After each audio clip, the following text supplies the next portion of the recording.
वरिष्ठ मंडळींपर्यंत, आपल्या इतक्या नाही पण काही मधल्या स्तरातल्या मंडळींपर्यंत आम्ही नेतो, तेव्हा आम्हाला असा एक तशा अर्थाने एक लंगडा प्रतिवाद केला जातो की हा जो अंधश्रद्धा निर्मूलनाचा कायदा आहे हा फक्त आपल्याच धर्मियांबद्दल होतो, त्यांच्या धर्मियांबद्दल काय नाही. मला असं म्हणणं की हा अगदी कॉमन सेन्स आहे. ते जर अंधश्रद्धेने मागास राहणार असतील तर राहू दे ना. आपण धर्मीय, आपण थोडा नेमका प्रश्न विचारला तर आपण आपल्या अंधश्रद्धा दूर करून आपण जास्त स्ट्रॉंग होणार आहोत. तर हा प्रतिवाद पण दुबळा वाटत नाही. प्रश्न आहे आणि तुम्हीच उत्तर दिलेलं आहे. मला असं वाटतं की समजून अधिक काही बोललं पाहिजे असं नाही.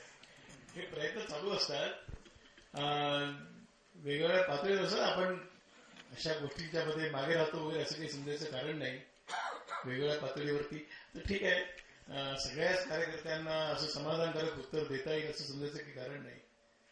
पण याचा विचार होत नाही असं मात्र आपण न समजता सर्व पातळीवरती अशा विषयांची दखल घेऊन काही ना काही केलं जातं.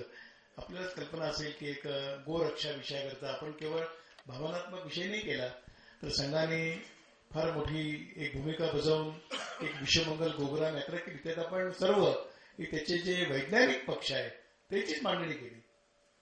आम्ही म्हटलं की गाय आहे ते ईश्वर आहे, त्यांच्या पोटामध्ये देवेत वगैरे अशी भूमिका कोणी मांडली नाही. आपण म्हटलं की गाय ही या देशाची राष्ट्रीय संपत्ती आहे असं घोषित केलं पाहिजे शासनाने. मला असं वाटतं की केवळ भावनेच्या याच्यात नाही आहे आणि वेळोवेळी वैज्ञानिकतेचा आधार घेत घेत मांडणी केलेली आहे. सर्व स्तरावरती सर्वच कार्यकर्ते अशी मांडणी करू शकतील असं नाही, पण एक भूमिका आपण वेळोवेळी घेतो. माझा प्रश्न वेगळा आहे. विधेयकाबाबत आपले अधिकृत स्टेटमेंट काय येत? विधेयकाबाबत आपलं अधिकृत स्टेटमेंट असं आहे की त्याचा जो विधेयक जे आता आणलंय मला असं वाटतं की असे पुष्कळ विषय येत असतात आणि संघाची भूमिका तर अत्यंत वैज्ञानिक अशा प्रकारची भूमिका राहिलेली आहे. हे जादू टोणा, पण जादू टोणा याच्या नावाखाली श्रद्धा संपवायच्या असं होऊ नये एवढी फक्त काळजी घेतली पाहिजे. आता श्रद्धा कुठे आहे, जादू टोणा कुठे आहे? मला असं वाटतं की समाज हा केवळ वैज्ञानिक तर्कांच्या आधारावरती नाही राहत, हा काही श्रद्धेपोटी पण करत असतो. पण त्या श्रद्धेचा जेव्हा काही दुरुपयोग केला जातो तिथे प्रश्न निर्माण होतो. मला असं वाटतं की हे विधेयक अशा प्रकारचे दुरुपयोग करणारी जी शक्ती असतील त्यांना अधिक प्रमाणामध्ये लागू झालं पाहिजे असं आपलं वाटतं. एक शेवटचा प्रश्न. हिंदू शब्दाचा उपयोग करावा की नाही करावा याचा विचार करताना सर्वप्रथम अशी शंका हिंदूंच्या मनात काय येतात याच्यापासून सुरुवात व्हावी असं माझं मत आहे. हिंदू शब्दाचा उपयोग करण्याबद्दल आपण जे बोललात की त्याच्याबद्दल विचार केला जाईल, तर तो विचार करताना सर्वप्रथम अशी शंका हिंदूंच्या मनात काय यायला लागली, त्याची कारणं काय, कुठल्या घटना त्याच्यामुळे आहे, समाजामध्ये जे काही घडतं आहे सध्या राजकारणात असेल किंवा समाजात त्याच्यामुळे आहे का, इथून सुरुवात व्हावी असं माझं मत आहे. ठीक आहे, म्हणजे चूक काही नाही. पण सुरुवातीला जे म्हटलं की निर्दोष समाज आहे, म्हणजे समाजामध्ये जे दोष आहेत त्याचा हा एक दोष आहे की आम्ही आमच्याच गोष्टीबद्दलचा स्वाभिमान आणि खऱ्या अर्थाने स्वाभिमान, खोट्या काहीतरी कल्पनेच्या याच्यावरती नाहीये. हा जो एक मनाची जी पराभूत मानसिकता आहे की आम्ही हे शब्द वापरल्यामुळे आम्ही मागासलेले किंवा जगाच्या रेसमध्ये आम्ही मागे राहू अशी जी एक वाटण्याची कल्पना त्यातून हा शब्द आला. म्हणजे ज्यांनी पुरोगामित्वाच्या दिशा देण्याचा प्रयत्न केला त्यांनी हेच म्हटलं की आम्ही हिंदू घरात जन्माला आलोय, आमच्या काही जन्माचं पाप आहे, हे म्हणणारे बाकी कोणी नव्हते. तरी एक इतक्या वर्षाची जी गुलामीची मानसिकता आहे त्याच्यातून निर्माण झालेला हा भाव आहे.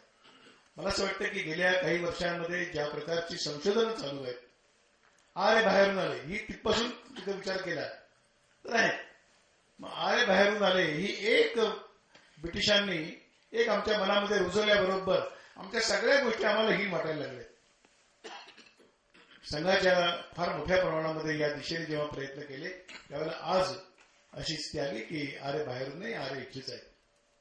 एकदा आरे बाहेर आली ही थेअरी मांडल्याबरोबर पश्चिम दक्षिण पूर्व दक्षिण उत्तर असे संघर्ष, आणि मग हे कोण आहेत, हे आर्य आहेत, हे कोण आहेत, हे द्रविड आहेत, असे संघर्षाचे विषय सुरू झाले.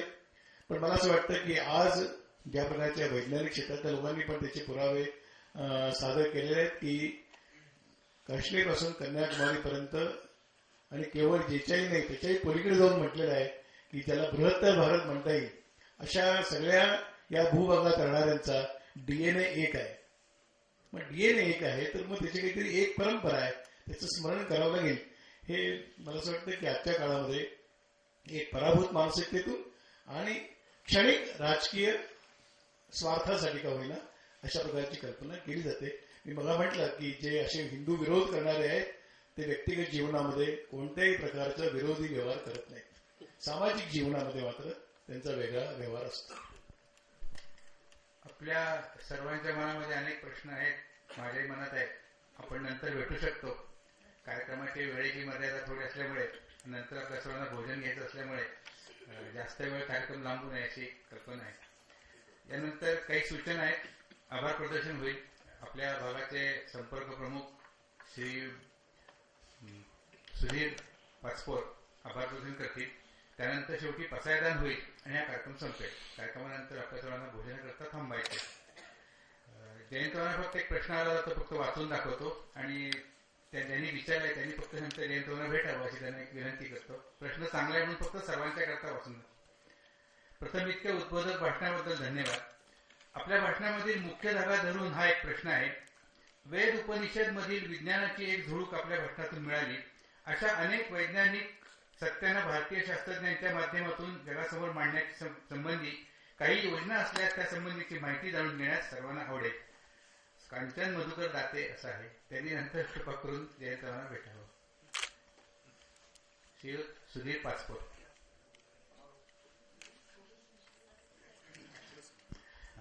विसरलो मी. भैयाजी समारोप करतील आणि त्यानंतर मग सूचना आणि आभार प्रदर्शन. समारोप या कल्पनेशी फार लोकांची रुची नसते, त्यामुळे मी काही समारोप वगैरे करणार नाही. पण मला फार बरं वाटलं की इतक्या मोठ्या प्रमाणामध्ये आपण इथे आहात आणि विविध प्रकारच्या प्रश्नांची आपण चर्चा केलेली आहे. मी फक्त एकच म्हणेन की अधिकाधिक मोठ्या प्रमाणामध्ये संघ समजून घेण्याचा प्रयत्न सर्व स्तरावरती होण्याची आवश्यकता आहे आणि समजून सांगण्याची जबाबदारी आमची आहे. पुष्कळ वेळेला प्रसार माध्यमांचा इतका जबरदस्त एक पकडा असतो, प्रभाव असतो. म्हणजे आता कालखंड बदलला की पूर्वी असं म्हणतात की पेपरमध्ये आलंय, पेपरमध्ये आलंय म्हणजे ते ब्रह्मवाक्यच आहे अशी धारणा आहे. आज दूरदर्शनवरती आलंय.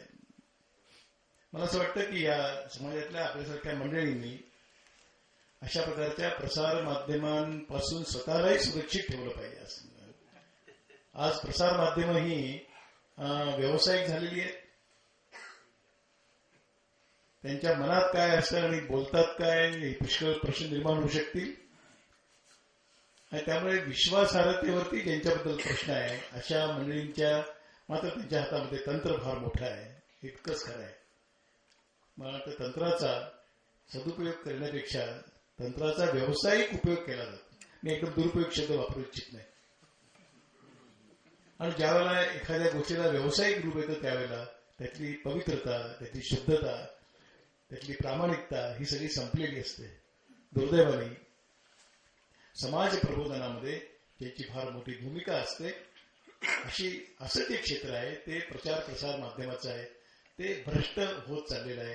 ही तुमच्या आमच्या समोर सगळ्यांसमोरच एक मोठी चिंतेची गोष्ट आहे. आणि त्यामुळे अशा प्रकारचे परिसंवाद, अशा प्रकारची एकत्रित येणं आणि अत्यंत मोकळेपणाने चर्चा होत राहिली पाहिजे. टीका टिप्पणींना घाबरून चालणार नाही, घाबरता कामा नाही कोणीच. पण समजून घेण्याची प्रवृत्ती पाहिजे आणि समजून सांगण्याची क्षमता पाहिजे. या दोन्ही बाजूंनी प्रयत्न होण्याची आवश्यकता आहे. एवढंच निवेदन करून मी आपलं बोलतो.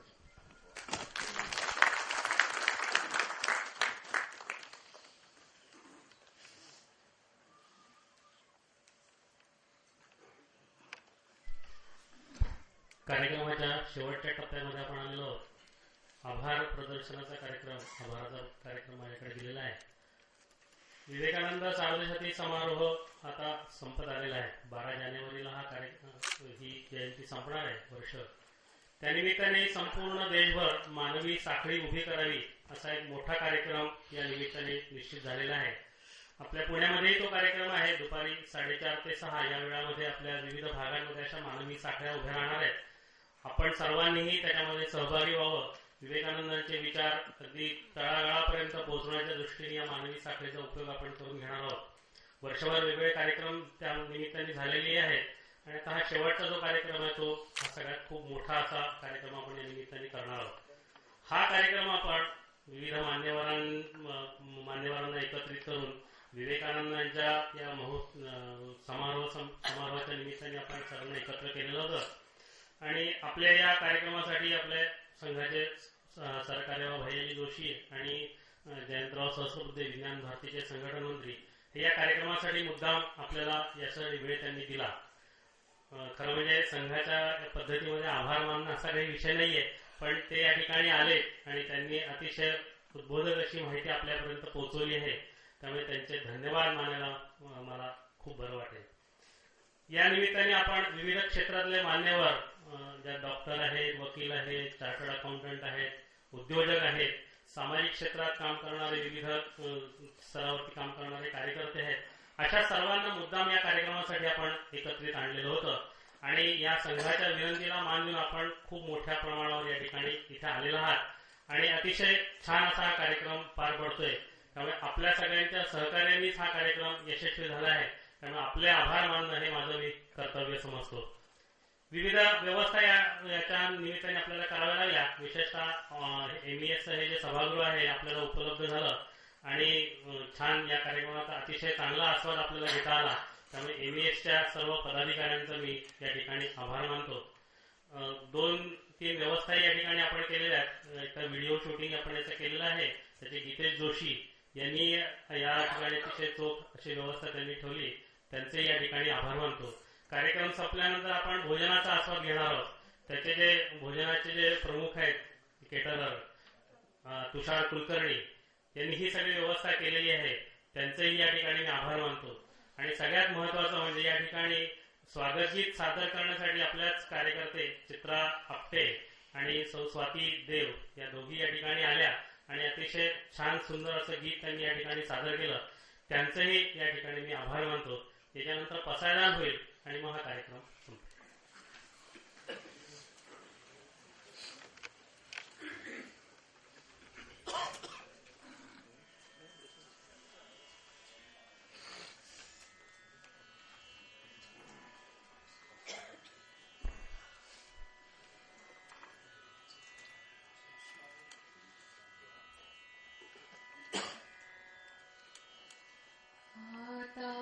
विश्वात्मके देवे येणे वाग्यज्ञे तोषावे तोषोनि मज द्यावे पसाय दानगी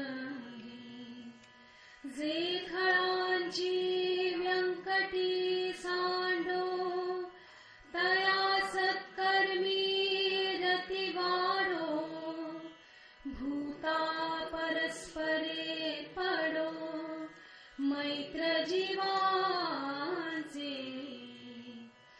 दुरितांचे तिमिर जावो विश्वस्वधर्म सूर्ये पाहो जो जीवांची रतो ते राहू प्राणिजात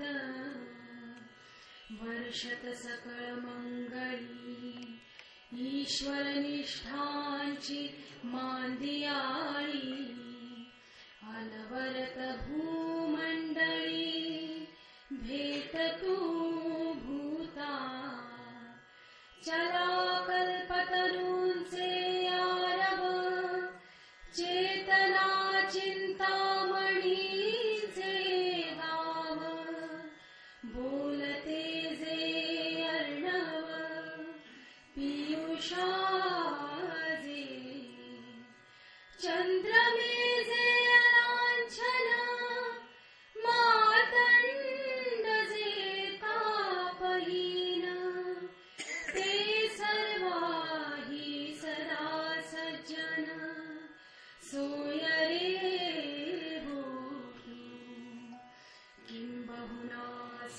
सुखी पूर्ण होवोनी तिहि लोकी भजिजो आदि पुरुखी अखंडित आणि ग्रंथोपजीविये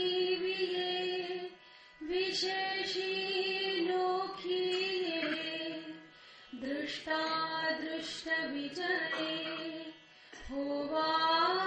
होवावेजी एथ म्हणे श्री विश्वेश्वरा हा होईल दान पसाहो येणे वरे ज्ञान देवो सुखिया